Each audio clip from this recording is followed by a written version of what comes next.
Hello everyone, long टाइमपछि म video बनाउँदैछु। आजै म यहाँ काममा आएको थिएछु।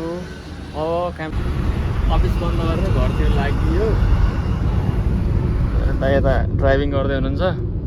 सो अब यहाँदेखि चाहिँ धरान लाग्यो है। अब धरान आउने बित्तिकै छुट्टै भाइब आउँछ। यो बिचमा पनि टक्क फुल लगाएको छ।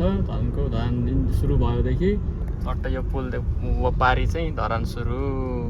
हावा नै भिन्दै चल्छ हैन। धरानको क्लिन सिटीमा क्लिन हावा चल्छ, क्लिन हावा। यहाँदेखि चाहिँ धरान सुरु भयो।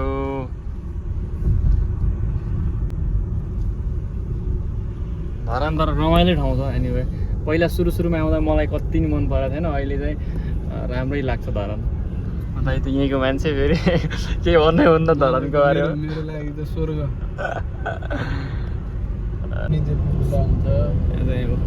अगाडि छ यहाँदेखि चाहिँ टक्क यो बिचमा पनि टक्क दामी फुल लगाउनु। यहाँ चाहिँ फुल लगाएको छ कि धरानमा चाहिँ।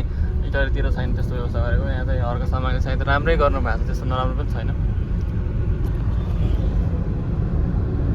अब अगाडि चट्ट फुल पनि फुलाएको दामी छ, एकदम दामी। उता डाँडाकाँडा देखिन थाल्यो। योभन्दा माथि चाहिँ पुरै पहाड हो है। फेरि यहाँदेखि धरान, धनकुटा, बसन्तपुर, तिनचुरे अस्ति भर्खर गएर आएको यो सबै यहाँदेखि माथि।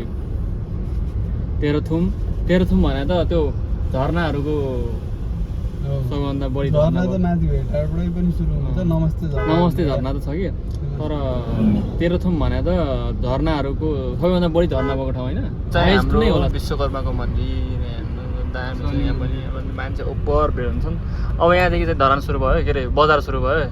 ठ्याक्कै मेरो कलेज आउँछ अनि त्यहाँदेखि बजार, टोटल्ली बजार। यहाँ चाहिँ अगाडि चाहिँ त्यो चेकिङ पोस्ट छ। त्यहाँ चाहिँ चेकिङ हुन्छ होइन। हाम्रो त होइन, हेभी गाडीहरूको जो मालहरू लिएर आउँछ, माल मटेरियल लिएर आउँछ, तिनीहरूको मात्र चेकिङ हुन्छ। त्यहाँ चाहिँ शङ्कास्पद गाडीहरूको राति ढिलोसम्म हिँड्नु भने चेकिङ हुन्छ। केही खाएको छ कि छैन भनेर मापसी चेकिङ हुन्छ होला। यहाँ चेक गर्दै हुनुहुन्छ। सो अब फेस देखाउनु भएन, फेरि प्रब्लम हुनसक्छ।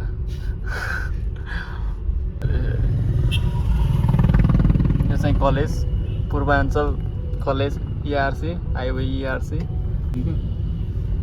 सो अब मेरो ओर्लिन स्पोर्ट पनि आउन आँट्यो। दाइ यहाँ हुनुहुन्छ। उता अगाडि गएर रोक्दिनँ टक्क। मेरोमा छुटेर ल भोलि भेट्नुपर्छ। एउटा दुईटा काम छ। स्प्लिटर खोज्नुपर्ने छ मैले। भोलि त्यही गर्दा नि हुन्छ स्प्लिटर त। ल हस् दाइ, अब हामी छुटौँ ल। हुन्छ ल भोलि अफिसमै भेटौँ ल। स्योर यार। ल भनिदिनु ल। अब सिधै भोलि अफिसमा भेट्ने हामीहरू ल।